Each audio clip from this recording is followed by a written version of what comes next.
Nothing says hell has to be fire. Though Ralph, standing in his sober clothes on the platform of the tiny train in the frozen middle of frozen nowhere, hell could be like this. It could be darkened every minute. It could be cold enough to sit it it could be cold enough to sear the skin from your bones. Standing there in the center of the crowd, his solitude was enormous. He felt that it was all from the vast frozen space in which he lived his life. Every hand needed, every heart wanted something from him. Everybody had a reason to be at peace to the land. Everybody but him. For him, there was nothing in all the cold and bitter world. There was nothing, not a single place for him to sit down. Ralph checked his silver watch. Yes, the train was late.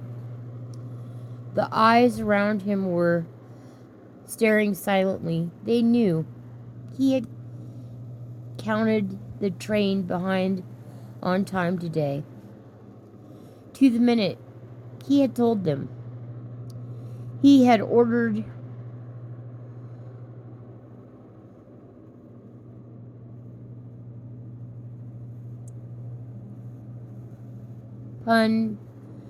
particularly the way another man might order a steak cooked to his liking. Now he stood there like a fool, everybody watching, and he was a fool. He had failed at even the small things. It could come to nothing. The last small spark of hope. He was a man used to getting what he wanted. Since his first staggering loss 20 years before, his wife, his children, his heart, best hopes, and his last lavish fantasies, he had come to see the implacable of his own experience as only defined against the terror he felt. It worked pretty well most of the time. He was relentless, and the people of the town respected that, feared it even. Now the train was late. Around him, the platform people of the town walked and waited and watched, trying to look casual, as though there was nothing he had proposed other than watching Ralph, waited for a train that was late. Then entangled little jokes. They laughed, they spoke quietly, out of respect for what they knew to be Ralph.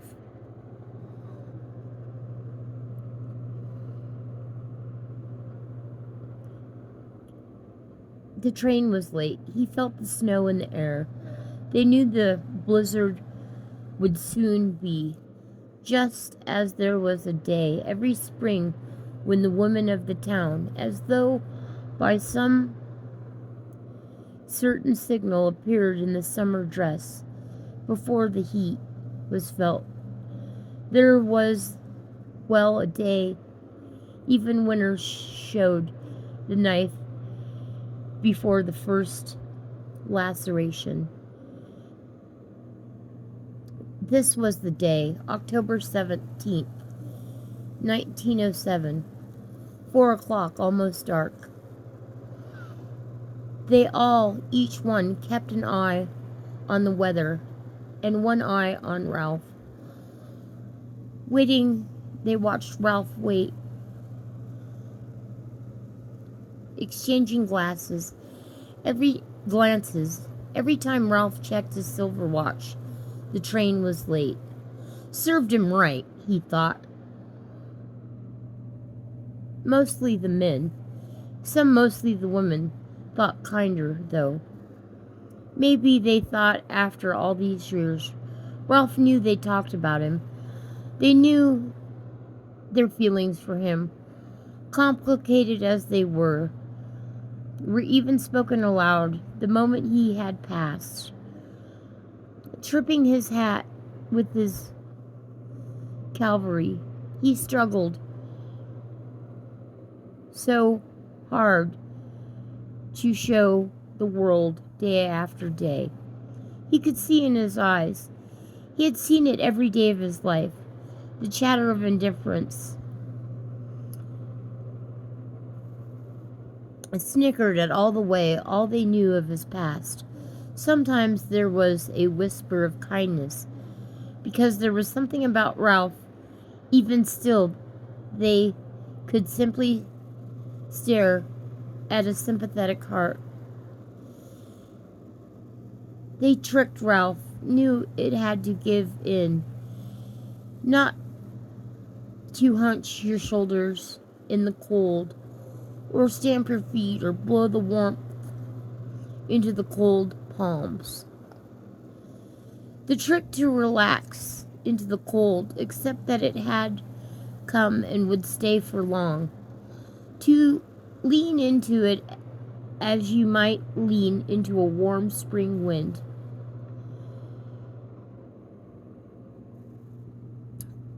The trick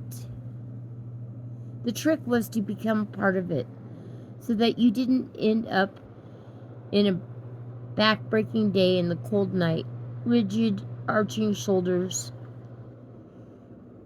in a hand. Something you escaped, he thought. The most things you didn't, certainly not the cold. You do not escape the things mostly bad.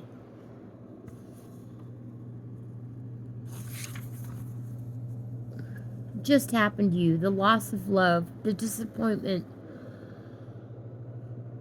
the terrible wisp of tragedy. So Ralph stood impeccably, chest out, obviously into the cold, hard to the gospel. His eyes fixed on the train tracks, wasting away in the distance. He felt hopefully amazed, and he was hopeful, he looked all right, not too old, not too stupid, not too unforgiving, hoping that the turmoil of his soul, his hopelessness, his solitude, for just about an hour, just before the snow fell and shut them all in invincible. Just before the snow fell and shut them out in invisible. He had meant to be a good man. He was not a bad man. He had taught himself not to want after his first waiting and losing. Now he wanted something, and he desired starting an entanglement. Dressed in his house before he came to the train station, Ralph had caught sight of his face in one mirror. The sight had shocked him. Shocking to see the grief and condolence he had done to his face. So many years of hatred, rage, and regret. In the house, before coming here, he had busted his hands with the collar button and knot of his necktie.